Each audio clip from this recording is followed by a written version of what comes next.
గారిని ఎక్స్పెక్ట్ చేయాలి. అక్కడ ఎలా జయలలిత గారు చేశారో ఆ రకంగా చేద్దామని చెప్పి వాళ్ళు వచ్చారనమాట.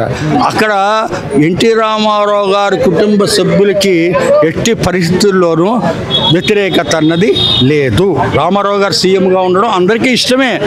కారణం ఏంటంటే ఎన్టీ రామారావు గారు ఏబిఎన్ ఆంధ్రజ్యోతి రాధాకృష్ణ పక్కన పెట్టుకొని నాతో అంతమంది ఎమ్మెల్యేలు పేపర్ కటింగ్ చేశారు, అదంతా జరిగింది. దానికి కారణం ఈమె లేకపోతే లక్ష్మీ పార్వతి అక్కడ జయలలిత లాగా ఈమె సీఎం అయిపోవడానికి చాలా ప్రయత్నం చేసి వీళ్ళందరినీ వెలివేసింది కదా.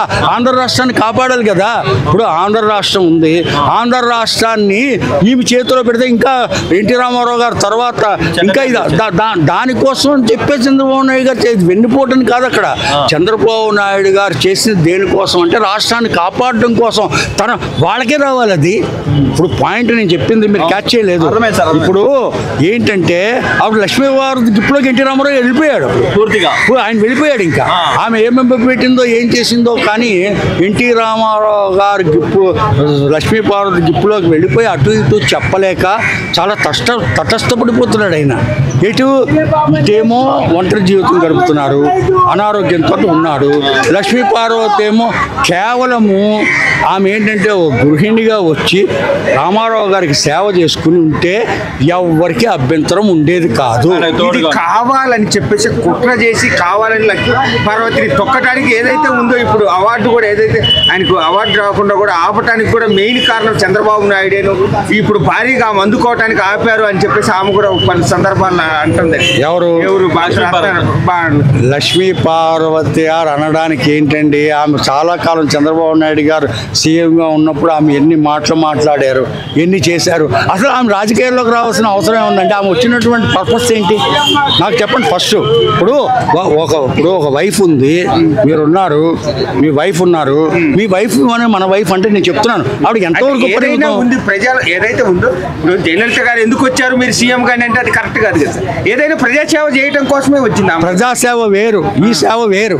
ప్రజాసేవ చేయాలనుకుంటే ఇలాగ ఇది చేయక్కర్లా, ఎవరైనా చేయొచ్చు. ఇప్పుడు నేను కూడా ప్రజాసేవ చేస్తా. రోడ్డు మీద రాయి ఉంటే తీసుకొచ్చి పక్కన పడేస్తాను. అది గుచ్చుకుంటే తగిలిందంటే ఎవరైనా కింద పడిపోతారేమో అని చెప్పి అది ప్రజాసేవ. అంతేగాని ప్రజాసేవ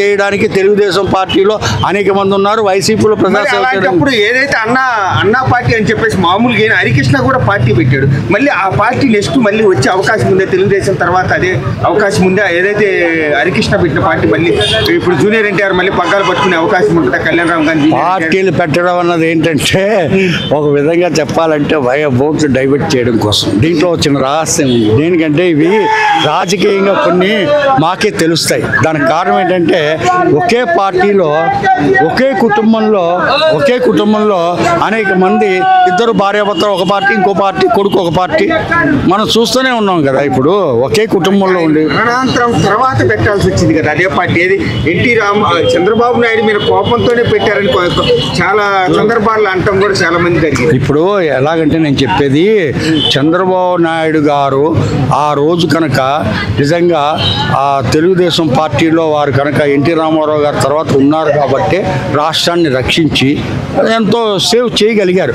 లక్ష్మీ పార్వతి గారి చేతిలోకి ఎక్కడ వెళ్ళిపోతుందో అని కుటుంబ సభ్యులందరూ కూడా వీరిని చంద్రబాబు నాయుడు గారు సపోర్ట్ చేశారు. ఆ రోజు వైస్రాయ్ హోటల్లో ఉన్నప్పుడు నేను కూడా ఉన్నాను. సపోర్ట్ చేసినప్పుడు హరికృష్ణ మరి ఆ రోజు సపోర్ట్ చేసింది అయితే మరి పక్కన ఎందుకు ఏ రోజు మళ్ళీ అవసరం ఎందుకు వచ్చింది?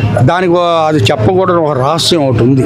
దానికి రహస్యం ఏంటంటే ఇప్పుడు పార్టీలోనండి ఓట్లు చీలనీయకుండా చేయడానికి ఒక చిన్న ఒక ఇదన్నమాట. అక్కడ చూడండి, ఇప్పుడు మనం చూసాము అక్కడ మన ఆంధ్రప్రదేశ్లో షర్మిల ఇది అవ్వడం. ఇదేంటే దీనికి ఏంటంటే యాక్చువల్గా తెలుగుదేశం పార్టీ కనుక పవన్ కళ్యాణ్ ఆనాడే సపోర్ట్ చేస్తే అసలు జగన్మోహన్ రెడ్డి వచ్చేవాడే కాదు, వైసీపీ వచ్చేదే కాదు. దానికి కారణం ఏంటంటే ఓట్లు డైవర్ట్ అయిపోయాయి.